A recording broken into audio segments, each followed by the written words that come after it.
Hello and welcome to the Hume Scope podcast from Enroll. For those of you who don't know us, Hume Scope is a recruitment training business co-founded by myself, Ed Khan, and Laura Hopes. And each week we're going to be giving you 10-minute snippets into our world of recruitment, tips and tricks to help you on your journey as an agency recruiter, and hopefully some laughs along the way too. We hope you guys enjoy.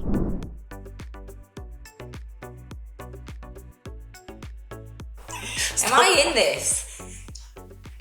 Sure. We had some feedback from podcast watchers that they didn't want you on it. Oh yeah, no, I am in it. These hot chocolates look really bleak. We've got hot chocolates. They look really bleak because there wasn't enough milk because Des used it all. So it's just water and powder. Anyway, welcome to this week. We thought this week we wanted to focus on something for kind of any of you leading a team. So anyone who's in a team leader or on the journey towards, like on an emerging leadership path, I guess. We wanted to put a couple of episodes together that would speak to those of you who are in those more senior positions or looking at people management. And this week we thought we would cover a fun topic. Managing a toxic top performer, i.e. high performer who brings in high volume of billings, makes a shitload of placements, and is really bad for your culture.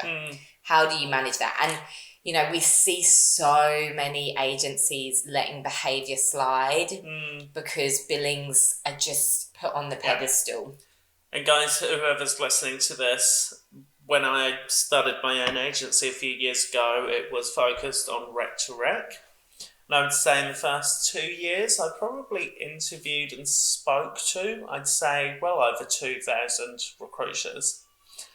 This is a huge problem in our industry. A lot of those people were looking because of behaviour within that organisation was let to slide because someone was a big performer. And there's a huge opportunity cost to your business if you let that slide. Yeah.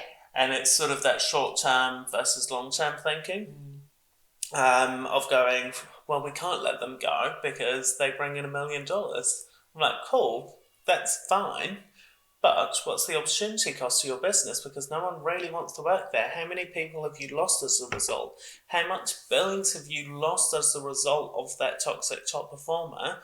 Because they negatively impact the rest of your team and negatively impact their billings. There's huge costs when you actually break it down and go, great, that person's billing $1 million.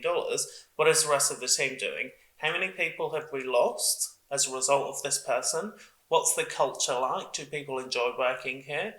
As a result of us letting that person's behaviour slide, have we then, as a result, had to let other people's crappy behaviour slide and they're not top performers? How much money are you actually losing as a business by keeping this one top performer? Yeah. A huge amount when you break it down. Yeah, because it's 5 people billing 200k, which obviously, you know, from like a cost profit perspective, but, you know, how much does it cost you to rehire in your team if you're losing people because of that person? How many desks have been started and then not got up to speed because people have left? And I think it's, you know, as an agency, as a leader, you have to align performance. The performance has to be measured by both behaviours and competencies. And if you, as an agency, only have performance measures in place that are numbers driven, financially driven, then you are potentially at risk of this stuff because you can't not promote someone based on their behaviour. And, you know, when I work with organisations now on looking at kind of career pathways and setting up their career pathway programs, something that we're, you know, really, you know, hot on, something that is really important is that we're not just measuring people on their skills, we're measuring them on their behaviours and or their values and what they're actually contributing to an organisation, how aligned they are with culture. You don't get promoted, you shouldn't get promoted if those things aren't in place. And so you just don't allow it to develop from the get-go because the expectations are all transparently laid out, as in this is what we would love to see you billing to move into a principal role. But alongside that, these are the behaviours that we expect from you, and we expect these values to be cultivated, and we will hold you back if we don't see that. Is that the biggest, before we go into any resolutions or tips on how to manage this person, I think that is a huge problem. It's where it starts. It's not values and behaviours driven, it's performance driven, purely performance driven. That does drive Metrics. the wrong behaviours. Yeah.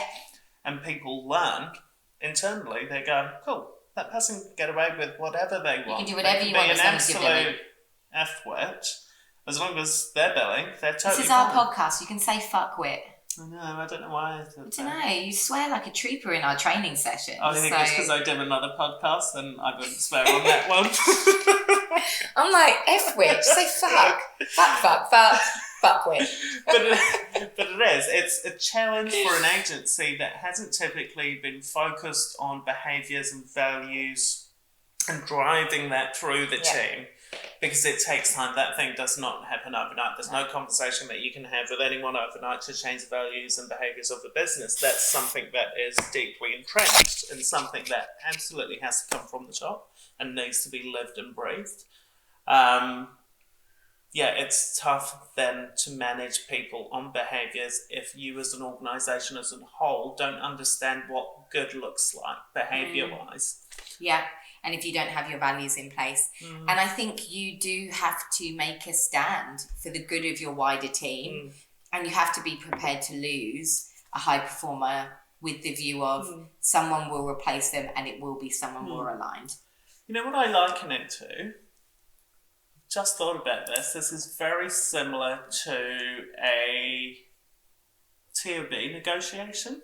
Yeah, you have to be prepared to walk Stay away. with me. Yeah, you have to be prepared to walk away. And the minute the other person on the other end knows that you're willing to walk away, they typically then come closer to you. But if you're going into a TOB negotiation and in your head you're like, I'll just accept whatever because I'm desperate for this win, similar to your employee who may be toxic but a high performer, if you're going into those conversations going, please don't leave, they will know it. And they will get worse and worse. And my tips around that, and I've been in this situation before a couple of times in businesses prior to my own, whereby you ultimately know if someone is salvageable. Sounds really brutal, but someone's been let to run the roost for 10 years and they are just incredibly toxic, hugely impacting the rest of your team and your ability to grow your business. It's probably time to sort of manage them out. And one of the things that you, as a business owner or a leader, maybe someone may go, we literally cannot afford for $1 million a year to go out the door. And in that scenario, I'd be slowly trying to introduce and mitigate your risks as a business on that desk. And it's not going to happen overnight. You can't just completely take someone's clients from them. They will end up walking. So it's slowly introducing other things, introducing a support person to that person. Might be seen as a really nice thing to do, but there's then you're lessening your exposure. And the risk. Ideally what you want is, if those clients that toxic performer is billing with, if they're only contacted with that person, you're completely fucked. Yeah. Oh, yeah. Because they're leaving with that person. And the minute you start introducing cross-selling, for example, is a really good one. I necessarily need to sort of take those clients away from that person or grow that team to sort of get exposure. But it's, okay, cool. We've met the market as a business. Your 20 top clients have got other divisions across accounting, finance, blah, blah, blah. We've never tapped into those. We're targeting you to try and help the business as a whole. We want you to introduce your clients to X, Y, Z and not sort of, do you know what I mean? Because then there's more exposure across the business to those clients so you can actually retain them and take the power away, because ultimately when that toxic top performer type scenario happens, there's an imbalance of power. Yeah. And the toxic top performer knows it. And so you need to start taking the power away from that. And you have to just mitigate the risk of that person leaving and taking those clients with them, because that is the reality, and I would say that's just a tip across the board as a leader. Like, are you across the accounts in your business enough that you could retain those relationships 100%. when your recruiters leave. And that's a whole nother conversation that we could touch on. Last thing I wanted to say on this is, if you're thinking like, well, how do I, we do have this kind of established culture in our business, and how do we kind of reset on this? I think a really nice thing to do in your own team is what we call like developing a team charter, where essentially we just go, guys, we can have a bit of a reset on values and behaviours, but I really want your opinions on what we want to celebrate in the team and what we want to eradicate from the team. So we're going to run it workshop style session, and we're just going to have a round table, and we're going to sit around and we're going to draw up a list of values and behaviours that as a team we all value and hold in high regard. And then we're also going to draw up some behaviours that we will call each other out on if we see them. And as a team, it becomes the responsibility and the accountability of the team to uphold the standards, as opposed to you just coming in being like, this is now what I expect from you guys behaviour-wise. 100%. That's such a great idea. If that's where your business is at and you need a bit of a reset and a calibration, 100% start there, because what will come out in those conversations will be things that you had no idea about as problems. Yeah. And also the other thing that you mentioned is, just as a wider business, I think that's such a worthwhile exercise, and maybe we do an episode on it, which is assessing where your accounts are at as a business. How many recruiters are in touch with each one of your clients? If it's just one recruiter per one client, you're hugely at risk of losing that client if that recruiter goes. And I would be doing that yearly in terms of printing off your client list, how much have you billed? No doubt you're doing that as a business anyway. But then go down one by one and go, cool, Telstra, who's actually working on that account? What touch points do we have? If it's just Laura, that's a huge target now for us to actually land and expand. And if you didn't listen to last week's episode, I'd recommend it. It's on landing and expanding. But just mitigating your risks as a business of losing key accounts, because we know as business owners how hard it is to win accounts.